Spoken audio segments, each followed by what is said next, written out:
Curso de Esperanto sobre verbos. Este curso va a ser sobre verbos, aunque quizá metamos algunas cosas más.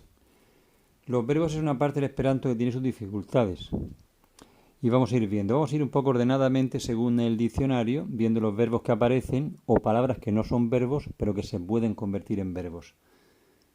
Si abrimos un diccionario, el primer verbo que nos encontramos es el verbo abdiki.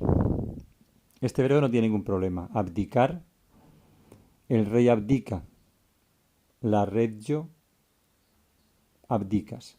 También podría ser abdikigi, usando el sufijo ig. Pues es que una persona haga abdicar a otra. Por ejemplo, el pueblo hizo abdicar al rey. La popolo abdikigis la region. Ningún problema. Ahí lo que no usaríamos sería abdikidji, porque abdiki es abdicar, abdikidji sería hacerse abdicar, o sea que sería lo mismo. Al decir abdiki y abdikidji sería lo mismo. Pasamos al siguiente verbo. Bueno, en este caso el verbo abdiki no es transitivo porque ¿qué va uno a abdicar? Ya la palabra abdicar, el verbo abdicar ya indica a qué se refiere. Vale. Siguiente verbo, el verbo abomeni. No es un verbo muy usado, se prefiere utilizar normalmente malami. Abomeni es abominar, odiar. Puedes utilizar malami con el mismo significado. O si piensas que abomeni es todavía peor que odiar, podría decir malamegi. Para darle más, o sea, utilizar el aumentativo malamegi para decir que no es solamente odiar, sino odiar de una manera ya terrible, ¿no? Siguiente verbo que aparece es aboni. Al estudiar este verbo aclara en el diccionario que es abonarse a. Esa A es muy importante. Hay aquí dos cosas importantes que vamos a ir viendo. Primero, aboni no es abonar, es abonarse a. Es decir, ese se es muy importante. No es lo mismo que un verbo tenga ese se en español que no lo tenga, es muy diferente. Vamos a verlo con un ejemplo. Un ejemplo muy claro y muy frecuente. Dos verbos, me salto un poco el orden del diccionario. Voy a ver dos verbos. El verbo veki, que es despertar, y el verbo halti, que es pararse. Fijaros. Podría pensarse que son dos verbos que se usan igual, pero no, porque despertar no va incluido el se, no, o sea, no es despertarse, es despertar. Mientras que halti no es parar, es pararse. O sea que el veki no lleva el se y el halti sí lleva el se, al ponerlo en español.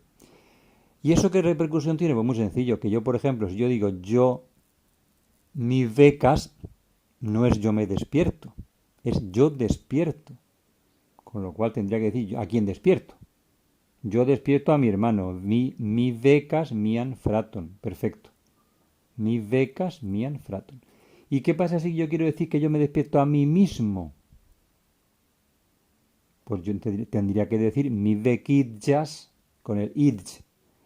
Y aquí es donde el ig no tendría sentido, porque veki es despertar, vekigi, hacer despertar, sería lo mismo. O sea, aquí tendríamos veki, que es despertar, y vekidji, que es despertarse. Ya está. Mientras que con halti es al revés. Halti ya incluye, cuando lo estudiamos el vocabulario en español, incluye que halti es pararse. Y ese se es muy importante. ¿Por qué? Porque si yo digo mis haltas, ya se incluye que me paro a mí mismo. Si yo digo mis haltas, es yo me paro. Y entonces la pregunta, ¿entonces qué pasaría si yo quisiera decir yo paro el autobús? Que yo no podría decir mis haltas la buson. Tendría que decir mi haltigas la buson. Que es yo hago parar, como halti es pararse, pues haltigues hacer pararse. Para decir yo paro el autobús, tengo que decir necesariamente mi haltigas la buson. Eso es halti pararse y haltigi parar. Y haltigi no tiene sentido. Le pasa como a caso de los verbos que son reflexivos, como halti, que en español son reflexivos. Halti es detenerse, pasaría lo mismo con abonarse. Aboni ya es abonarse. Entonces uno lo tiene que decir mi haltas min. No tiene sentido, porque si ya halti es pararse, no le añades a quien paras, pues ya se entiende que es a ti mismo. Y si quieres decir que paras a otro, dirías, Mijal tigas labuson, o Mijal tigas mian fraton, por ejemplo, ¿no? Vale, perfecto. Bueno, ya han pasado los 5 minutos. Aquí lo dejamos. Vamos avanzando.